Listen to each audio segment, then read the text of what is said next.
కొన్ని సినిమాలు హీరోలకి మాస్ ఇమేజ్ని తీసుకొస్తాయి, కానీ కొన్ని సినిమాలే హీరోలకి లీడర్ లాంటి ఇమేజ్ని తీసుకొస్తాయి. అలా సీనియర్ ఎన్టీఆర్ గారిని లీడర్ అనేలా మార్చినటువంటి సినిమా సర్దార్ పాపారాయుడు. 1980లో రిలీజ్ అయ్యి బాక్సాఫీస్ దగ్గర సంచలనాన్ని సృష్టించినటువంటి సినిమా బాక్సాఫీస్ రికార్డ్స్ గురించి తెలిస్తే మైండ్ బ్లాక్ అవుద్ది. వీడియోలోకి వెళ్లే ముందు సీనియర్ ఎన్టీఆర్ గారి సినిమాల్లో మీకు ఇష్టమైన సినిమా ఏదో కామెంట్ చేయండి. దాసరి నారాయణరావు గారి డైరెక్షన్లో తెరకెక్కి 1980లో ప్రేక్షకుల ముందుకు వచ్చింది సర్దార్ పాపారాయుడు. ఎన్టీఆర్ గారు అండ్ శ్రీదేవి గారు హీరోయిన్స్గా నటించగా, శారద గారు, మోహన్ బాబు, రావు గోపాలరావు గారు అండ్ సత్యనారాయణ గారు ముఖ్య పాత్రలు పోషించారు సినిమాలో. ఈ సినిమాకి మ్యూజిక్ డైరెక్టర్ చక్రవర్తి గారు సంగీతాన్ని అందించారు. ఆయనే సినిమా కిందిచ్చినటువంటి సంగీతం అనేది సినిమా సక్సెస్లో ముఖ్య పాత్ర పోషించిందని చెప్పాలి. పాటలు కూడా చాలా మంచి హిట్స్గా నిలిచాయి ఈ సినిమాలో. తెలుగులో ఈ సినిమా సాధించినటువంటి సక్సెస్ని చూసి తర్వాత 1985లో బాలీవుడ్లో కూడా ఈ సినిమాని రీమేక్ చేయడం అనేది జరిగింది. బాలీవుడ్లో సర్ఫరోష్ అనే టైటిల్తో రూపొందింది అక్కడ ఈ ఫిలిం. ఈ సినిమాకి ఎస్ వెంకటరత్నం సినిమాటోగ్రఫీ అందించగా, ఎడిటర్ జీజీ కృష్ణారావు సినిమాని ఎడిట్ చేయడం అనేది జరిగింది. శ్రీ అన్నపూర్ణ ఇంటర్నేషనల్ అనే ప్రొడక్షన్ బ్యానర్లో ఈ సినిమా నిర్మించబడింది. అలా 1980 అక్టోబర్ 30న భారీ అంచనాలతో 151 నిమిషాల లెంగ్త్తో ప్రేక్షకుల ముందుకొచ్చింది ఈ సినిమా. ఇక ఈ సినిమా కథ విషయానికొస్తే, నిజాయితీగల పోలీసు అధికారి రాము, ఎన్టీ రామారావు, విజయ, శ్రీదేవి ప్రేమించుకుంటారు. విజయ్ తండ్రి ధర్మరాజు రావు గోపాలరావు అవినీతిపరుడైన రాజకీయ నాయకుడు. బయటకు పెద్ద మనిషిగా నటిస్తూ చలామణి అవుతుంటాడు. ఆయనతో పాటు సత్యమూర్తి, సత్యనారాయణ, న్యాయపతి, అళ్ళురామలింగయ్య అనే మరోలిద్దరు దుర్మార్గులతో కలిసి బ్రిటిష్ వారితో చేతులు కలిపి పేదలను దోచుకుంటారు. ధర్మరాజు తన కుమార్తెతో రామును చూసినప్పుడు అతను వెంటనే తన గతం గుర్తు తెచ్చుకుంటాడు. ధర్మరాజు, సత్యమూర్తి, న్యాయపతి అండమాన్ దీవులలో విజయరాఘవరాజు, ప్రభాకర్ రెడ్డి అనే రాజుని చంపి నిజాయితీగల పెద్ద మనిషి, గొప్ప స్వాతంత్ర సమరయోధుడు అయిన సర్దార్ పాపారాయుడు మళ్లీ ఎన్టీ రామారావుపై ఆ నేరాన్ని మోపుతారు. సర్దార్ పాపారాయుడికి జీవిత ఖైదు పడుతుంది. రామును చూసి ధర్మరాజు షాక్ అవడానికి కారణమేమిటంటే, అతడు అచ్చం సర్దార్ పాపారాయుడిని పోయి ఉంటాడు. నిజానికి రాము సర్దార్ పాపారాయుడు కుమారుడే. రాము తల్లి సీత, శారద సర్దార్ పాపారాయుడు భార్య. అప్పటినుండి ధర్మరాజు భయభ్రాంతులకు గురవుతాడు.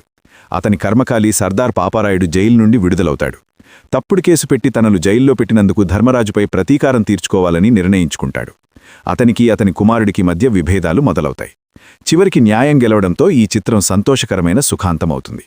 బాక్సాఫీస్ రికార్డులు, ఇండస్ట్రీ హిట్.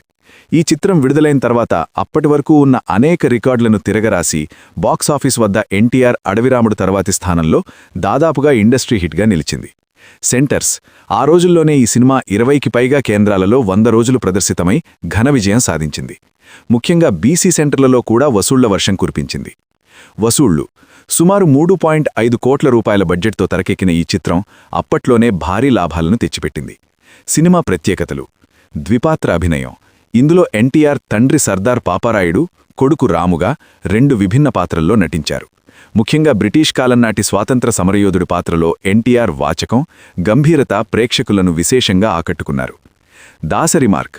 దాసరి నారాయణరావు రాసిన పదునైన డైలాగులు, ముఖ్యంగా కోర్టు సీన్లు థియేటర్లలో ఈలలు వేయించాయి.